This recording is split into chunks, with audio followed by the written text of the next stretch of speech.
Shalom semuanya. Oke, jadi kita kan udah tahu lah ya judulnya apa, Guardian of the Heart. Nah, sebelum masuk ke judulnya, saya tuh mau kasih tahu kenapa saya bisa di sini. Sebenarnya saya tuh kayak gak expect bakal suruh berdiri di sini, karena kayaknya nggak mungkin gitu. Saya orangnya pemalu, terus malu-malu. Jadi ya sangat kaget. Waktu awal Agustus itu saya saya tuh nggak datang dopeng. Terus tiba-tiba ada tulisan gitu kayak 15 September Chris plus Karen. Terus saya tuh kaget kayak saya disuruh khotbah. Terus saya kayak panik karena gak bisa saya nggak punya public speaking yang bagus gitu. Jadi semoga apa yang saya sampaikan itu kalian bisa ngerti. Jadi kenapa saya pilih judul tentang Guardian of the Heart? Karena masa-masa sekarang kan kayak hal-hal negatif tuh gampang banget nyerang kita kan. Contoh gosip, gosip terus ngomongin orang, ya sama aja sih. Terus iri, itu kan kayak sering. Saya yakin dalam seminggu kalian pasti pernah melakukan itu gitu. Jadi ya kita anak-anak Tuhan, kita harus bisa jaga hati kita. Jadi yang pertama saya mau cerita dulu. Jadi waktu minggu kemarin itu kan saya megang usher buat KKR. Habis itu tiba-tiba ini tuh udah pas nih, orangnya tuh udah orang ini ngejobnya ini, orang ini jobnya ini. Terus tiba-tiba itu ada 2 orang, pokoknya adalah orang itu daftar usher lagi. Terus saya tuh kayak, aduh ini tuh saya tuh udah siapin job-jobnya loh buat orang-orang, kenapa harus nambah lagi? Karena saya tuh pusing, soalnya itu tuh saya lagi PTS. Saya tuh PTS tuh sehari kan 2 kali. Terus saya tuh pusing karena pulang sekolah itu saya tuh langsung belajar lagi sampai malam. Jadi saya tuh gak ada waktu buat siapin buat usher KKR usher, buat usher.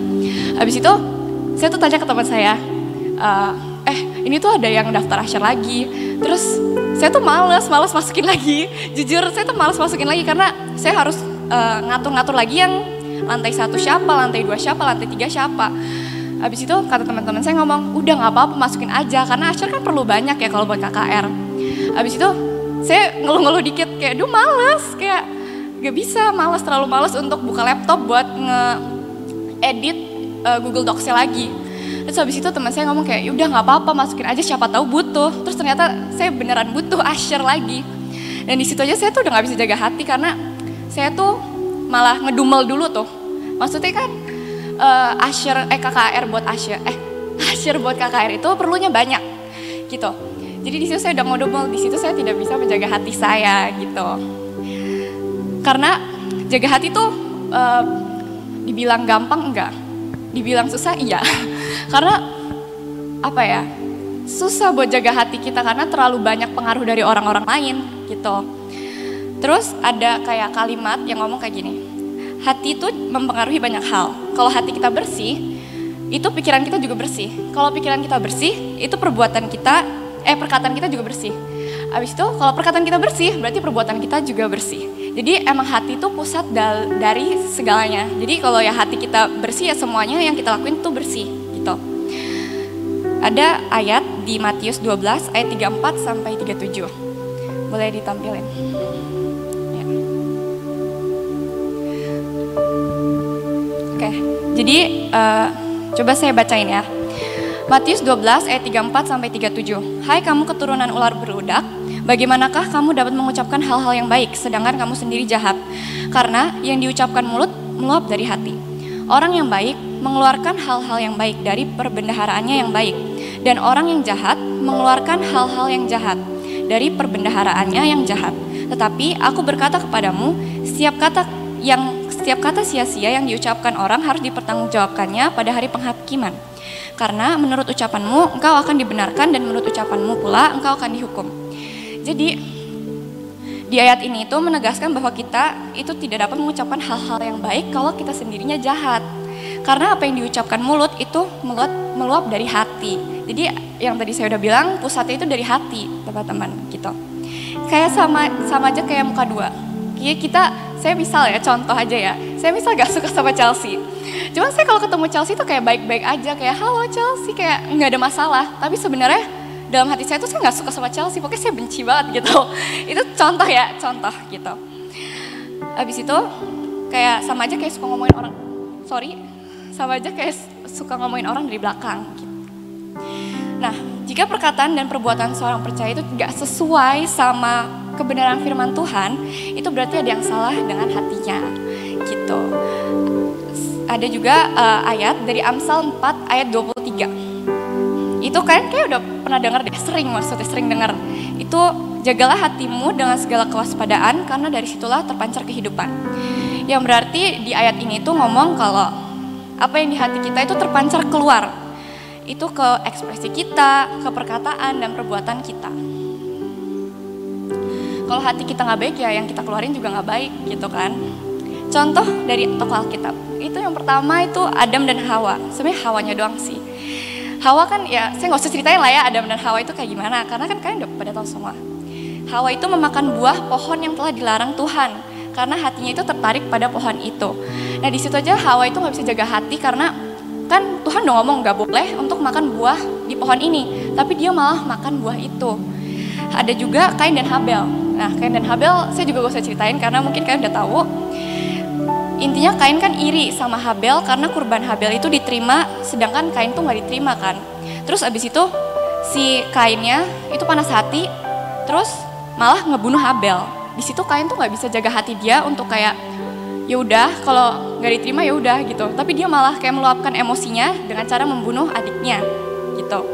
Habis itu saya mau cerita lagi, jadi saya hari ini banyak cerita ya guys. Jadi waktu kapan ya, bulan lalu itu kan kita disuruh puasa ya, yang pelayan-pelayan itu. Terus saya tuh jujur waktu hari pertama saya tuh nggak puasa karena saya tuh nggak tahu kalau misalnya ada puasa, karena saya udah jarang ke Gracia ya. Saya udah jarang ke gereja, jadi saya tuh gak tahu informasi apa-apa. Abis itu, ya udah tuh tiba-tiba di grup pengurus tuh ngomong katanya semangat guys puasa, terus kayak, ini puasa apa? Terus habis itu saya nanya Nafta, ini puasa apa gitu. Terus ternyata Nafta kasih tahu bla bla bla bla bla. Terus kayak oke, aku mulainya besok gitu. Terus seterusnya sampai sekarang sampai hari ini, waktu prosesnya itu saya tuh merasa kayak saya beneran diuji gitu karena saya tuh kayak dimarahin iya, terus disebelin sama orang iya, terus dimarahin orang juga iya. Jadi saya kayak harus menahan gitu loh, karena kalau saya nggak jaga hati saya bisa jadi misal saya marah sama teman saya ngomong ke saya, kamu tuh nyebelin banget sih gitu. Terus saya kayak nantang lagi, ya emang kenapa? Itu kan bikin ada emosi, jadi kayak bikin meluap gitu. Jadi bisa jadi saya sama teman saya itu marahan gitu kan. Terus di situ saya kayak diuji gitu. Terus saya akhirnya sadar kayak ini kayak saya tuh disuruh Tuhan, kayak diajarin Tuhan buat saya tuh bisa jaga hati saya. Karena ya banyak di luar sana ya cobaan-cobaan yang bikin kita tuh gak bisa jaga hati kita gitu. Karena ya lihat ya zaman sekarang LGBT gitu kan, terus role play itu kan nggak boleh ya kalau buat kita gitu. Jadi ya yang gak enak tuh lebih banyak yang suka daripada yang enak. Gak enak tuh lebih nggak suka. Bentar. yang menurut Alkitab itu gak boleh, itu biasanya banyak yang lakuin dibanding yang disuruh firman Tuhan itu kayak gak banyak yang lakuin gitu. Nah, jadi ada 3 poin biar kita tuh bisa jaga hati. Yang pertama itu bawa hati kita kepada Tuhan melalui doa, karena Tuhan itu yang menguji hati kita gitu. Jadi waktu itu di sekolah saya tuh lagi jam kos, saya tuh sama teman saya tuh jadiin satu mejanya gitu. Terus ini berdua kan, abis itu ada teman saya nih datang, terus dia tuh mau duduk sebelah sama saya, jadi kayak bertiga gitu.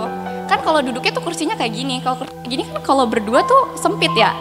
Terus saya tuh nggak mau, teman saya sambil bercanda kayak nggak mau. Terus habis itu dianya maksa. Terus habis itu dia tuh tiba-tiba nempelin kepala saya, nggak tahu kenapa. Itu saya kayak kaget gitu, cuman nggak tahu kenapa. Di saat itu tuh saya nggak marah, nggak tahu. Saya juga bingung sampai sekarang tuh kenapa saya bisa nggak marah.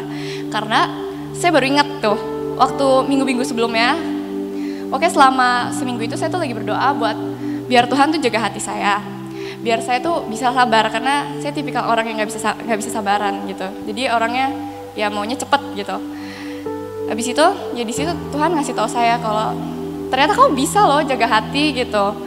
Ya itu makanya kita harus berdoa biar kita tuh bisa minta Tuhan untuk ngejaga hati kita. Terus ada lagi cerita satu lagi, waktu saya kelas 11 itu saya tuh temenan, terus tuh anggap aja satu grup tuh berlima gitu. Yang dua itu tipikal orang yang ceplas-ceplos, kayak ngomongnya tuh gak dipikir. Satunya lemot, yang satunya itu suka marah-marah, kadang suka emosian lah. Habis itu saya tuh kayak di circle itu ya, anggapnya circle ya. Circle itu tuh kayak saya tuh paling suka dibully. Dibully tapi bukan dalam konteks yang negatif ya. Dibully tuh kayak suka dibercandain lah, suka digionin. Habis itu waktu kelas 11 semester 1 itu saya merasa kayak saya kayak nggak bisa deh temenan sama mereka karena mereka tuh terlalu apa ya, terlalu nggak bisa buat saya. Soalnya saya kalau misal teman saya ngomong kamu tuh nyebelin banget gitu, saya tuh langsung overthinking, kayak hampir seminggu saya overthinking, emang saya nyebelin ya, emang saya gini ya, emang saya gitu ya. Saya tipikal orang yang overthinking banget. Kayak masalah kecil aja, kayak misal teman saya nggak ngajak ngobrol saya sehari, saya bisa overthinking gitu. Jadi ya mungkin kalian juga pernah merasakan overthinking ya. Terus abis itu saya tuh kayak waktu selama kelas 11 ya, saya kan sama mereka terus. Terus saya tuh kayak belajar kayak kita tuh yang kita nih, kita kan diajarin sama Tuhan buat kita harus jaga hati kita. Jadi di situ saya tuh diajarin buat bisa kontrol gitu loh. Jadi kayak jangan dikit-dikit overthinking sama jangan dikit-dikit ngambek ya. Saya agak sedikit suka tiba-tiba diem sendiri, lagi dimarahin atau lagi dibercandain diem sendiri gitu. Jadi saya diajarin buat jaga hati saya gitu. Terus jaga hati tuh gak ada yang bilang kalau jaga hati gampang. Jaga hati itu susah banget gitu. Kayak contoh aja, kalian dalam 1 tahun kayak gak boleh makan makanan kesukaan kalian. Itu susah kan? Jadi sama aja kayak jaga hati gitu. Nah, kalau kita gak jaga hati, kita tuh mempengaruhi orang sekitar. Karena saya misal nih marahin teman saya, ngomong kayak kamu tuh ngeselin deh. Terus saya kayak balas lagi kayak ya lu duluan yang nyebelin. Itu kan bikin emosi kita berdua jadi meluap terus jadi berantem gitu kan. Jadi ya menurut saya mending kita yang diajari firman Tuhan itu kita mending ngalah dan ya udah sabar gitu. Selanjutnya itu belajar dari firman Tuhan. Itu kayak semua itu utamanya dari firman Tuhan. Firman Tuhan tuh kayak makanan kita sehari-hari gitu. Kalau misalnya kita nggak makan ya kosong isinya, nggak ada apa-apa, mati gitu. Karena waktu itu aku pernah nggak baca Alkitab selama 2-3 bulan. Saya nggak baca Alkitab, terus saya merasa kayak kosong banget, kayak gak ada tujuan gitu. Jadi baca Alkitab itu menurut saya penting banget. Karena kita harus makan firman Tuhan sampai kenyang. Biar hidup kita itu dipenuhi sama firman Tuhan, bukan dipenuhi yang negatif. Kalau kita inputnya negatif ya outputnya juga negatif gitu. Habis itu yang ketiga itu mau dan siap sedia dibentuk Tuhan. Nah di sini ada ayatnya di Yeremia 18 ayat 1 sampai 6. Saya boleh minta orang bacain nggak? Boleh kan? Minta Chelsea. Chelsea doain. Chelsea bacain. Bisa.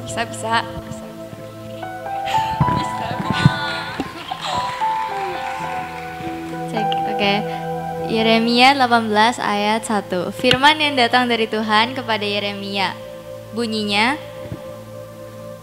pergilah dengan segera ke rumah tukang periuk. Di sana aku akan memperdengarkan perkataan-perkataanku kepadamu. Lalu pergilah aku ke rumah tukang periuk, dan kebetulan ia sedang bekerja dengan pelarikan. Apabila bejana yang sedang dibuatnya dari tanah liat di tangannya itu rusak, maka tukang periuk itu mengerjakannya kembali menjadi bejana lain menurut apa yang baik pada pemandangannya. Kemudian datanglah firman Tuhan kepadaku, bunyinya, masakan aku tidak dapat bertindak kepada kamu seperti tukang periuk ini, hai kaum Israel? Demikianlah firman Tuhan, sungguh seperti tanah liat di tangan tukang periuk, demikianlah kamu di tanganku, hai kaum Israel. Nah jadi, makasih Chelsea. Jadi inti dari ayat ini, itu Tuhan itu memproses kita menurut apa yang baik di mata Tuhan. Dan apa yang menurut Tuhan baik, itu baik untuk kita. Gitu. Ini tuh emang fase yang melelahkan ya, kayak susah gitu diproses. Karena diproses tuh gak enak, gak ada yang bilang proses itu enak ya. Terus proses tuh lama gitu. Habis itu dibentuk Tuhan juga nggak enak. Mungkin di sini ada yang pernah ya kena proses Tuhan gitu kan. Nggak ada yang bilang gampang, itu pasti susah. Karena kita diuji kan, jadi kita kayak ujian terus. Kayak bayangin kalian setiap hari ujian gitu, ujian fisika gitu kan, susah ya. Sama aja kayak kita dibentuk Tuhan tuh tidak gampang. Tapi namanya proses. Kalau nggak ada proses, kalau proses kan nggak ada yang instan ya. Kayak contohnya mie instan nggak ada, kan harus direbus dulu gitu. Seinstan yang mie instan tuh harus direbus gitu. Jadi kita itu dalam segala hal itu harus jaga hati. Apalagi zaman sekarang tuh kayak yang buruk-buruk tuh gampang banget gampang banget viral. Kayak yang tadi saya bilang LGBT gitu-gituan kan gampang banget viral ya. Terus itu tuh gak baik buat kita yang anak-anak Tuhan gitu. Kalau kita gak jaga hati, itu bisa jadi kita dijauhin teman. Kalau kita gak jaga hati, kita juga bisa jahatin orang. Bisa jadi karena mungkin ketipu kali ya. Ketipu kan karena kita gak bisa jaga hati gitu. Abis itu kita tuh sebagai anak Tuhan, kita tuh gak fokus buat memperbaiki apa yang di luar kita. Kayak fisik ini sebenarnya Tuhan tuh gak perlu, tapi yang kita perluin itu hati kita. Karena hati kita tuh harus tertuju kepada Tuhan gitu. Setelah itu kita tuh harus izinin Tuhan masuk ke hidup kita. Biar Tuhan tuh yang merubah hidup kita. Karena kan hidup kita gak ada yang gak ada yang bagus gitu. Pasti kan diantara dari kita pasti ada yang pernah melakukan dosa. Dalam sehari lah pasti pernah lah lakuin dosa.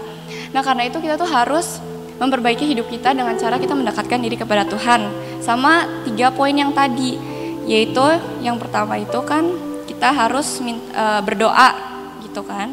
Setelah itu kita harus belajar dari firman Tuhan dan kita harus mau dan siap dibentuk sama Tuhan.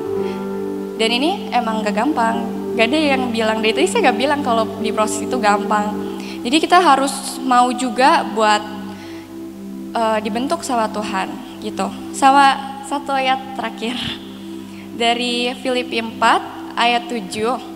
Tapi pakai terjemahan dari English Standard Version. Boleh ditampilin? Oke. And the peace of God, which surpasses all understanding, will guard your heart and your minds in Christ Jesus. Jadi inti terjemahan dari bahasa Indonesianya ya. Itu jadi kedamaian dari Tuhan itu melampaui segala akal, akan menjaga hati dan pikiran kita di dalam Tuhan. Sama aja kita tuh dalam menjaga hati kita tuh harus ada kedamaian Tuhan. Karena Tuhan itu yang menjaga pikiran dan hati kita di dalam Tuhan gitu. Kita tuh perlu Tuhan biar kita tuh bisa menjaga hati dan pikiran kita gitu. Ya, sekian dari saya. Maaf kalau masih baru ya. Makasih.